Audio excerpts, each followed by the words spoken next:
रुस्तम देखो कौन आया है। अरे अरे अरे, अंदर कहाँ घुसे चली आ रही है?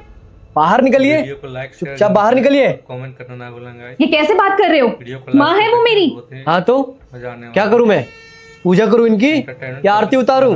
और एक बात बताओ, तुम्हारी माँ को इतने मैनर्स नहीं है कि किसी के घर में आने से पहले उसकी इजाजत ली जाती है? अरे इतना सुनने के बाद आप खड़ी क्यों है?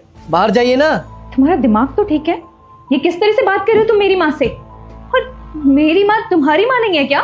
मैं ऐसे ही बात करता हूँ, और वैसे भी ये तुम्हारी माँ है, मेरी नहीं। ये मेरा घर है, तुम्हारा नहीं। सुमन, ऐसी क्या बात हुई है? दामाद जी आज इतने गुस्से में क्यों हैं और ऐसा व्यवहार क्यों कर रहे हैं मेरे साथ? पता नहीं माँ इन्हें क्या हो गया है। आज से पहले इन्होंने कभी ऐसा बिहेव नहीं किया। देखिए दामाद जी, आप गुस्सा मत होइए। अगर मेरी कोई गलती है ना तो मैं यहाँ से अभी चली जाऊंगी। अरे तो चली जाइए ना, इतनी देर से तो मैं भी बोल रहा हूँ। जाते क्यों नहीं है आप? माँ कहीं नहीं जाएंगी, और जितना हक तुम्हारा है ना इस घर में उतना मेरा भी है, समझे? अच्छा, तो मेरी तुमसे शादी हुई है इसलिए हक जता रही हो ना? ठीक है, फिर मैं तुम्हें डाइवोर्स देता हूँ। सुनो, शाम को ना मम्मी पापा आ रहे हैं। तो मैं क्या करूँ? क्या करूँ क्या मतलब? उनके लिए मशरूम बनाओ। तुम्हें तो पता है उनको मशरूम कितना पसंद है।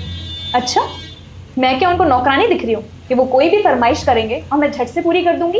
अरे तुम कैसी बात कर रही हो यार, ये तुम्हारा फर्ज है। चुपचाप चल के उनके लिए मशरूम बनाओ। तुम्हें ये बात पता है, तुम्हारे माँ बाप ने ना मुझे इस घर की नौकरानी समझ रखा है। जब मुंह उठा के यहाँ चले आते हैं और अपनी नई नई फरमाइशें मेरे सामने रख देते हैं, जैसे कि मैं यहाँ की काम वाली बाई हूँ। और मुझे एक बात बताओ, उन्होंने यहाँ आने से पहले मुझसे परमिशन ली थी? किस परमिशन की बात कर रही हो तुम? इस घर में जितना हक मेरा है ना उनका भी है। उनको यहाँ पे आने के लिए ना किसी के परमिशन लेने की जरूरत नहीं है।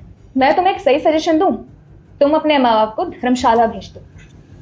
सुमन, इतने दिनों बाद मेरे मम्मी पापा गांव से मिलने आने वाले थे, लेकिन पूछिए किस तरीके का व्यवहार किया इन्होंने मेरी माँ के साथ। दामाद जी जो भी बोल रहे हैं वो सही बोल रहे हैं क्या? और पता है माँ जी, इसने मुझसे क्या बोला कि अपने माँ बाप को धर्मशाला में छोड़ाऊं। अरे अब तो मुझे इसे अपनी बीवी बोलने में भी शर्म आ रही है। और माँ जी आपको तो पता है कि मैं आपकी कितनी इज्जत करता हूँ। सिर्फ एक हफ्ते के लिए मेरे माँ बाप यहाँ पे आ रहे थे। एक बहू होने के नाते क्या इतनी जिम्मेदारी नहीं बनती इसकी? अगर तूने उनकी माँ के साथ ऐसा किया है ना तो उन्होंने भी कोई गलती नहीं की मेरे साथ ऐसा व्यवहार करके। अगर तू उनके माँ बाप की इज्जत नहीं कर सकती तो तू उनसे क्यों उम्मीद कर रही है कि वो तेरी माँ की इज्जत करे? क्या यही संस्कार दिए थे मैंने तुझे? अरे मेरी परवरिश तो ऐसी नहीं थी। तूने ना मेरी नाक कटवा दी है ससुराल में। शर्म आ रही है मुझे। दामाद जी के सामने मेरा सर झुका दिया है तूने। अरे कितने अच्छे हैं वो, कितनी इज्जत करते हैं हमारी, और तू उनके माँ बाप के साथ ये सब कर रही है।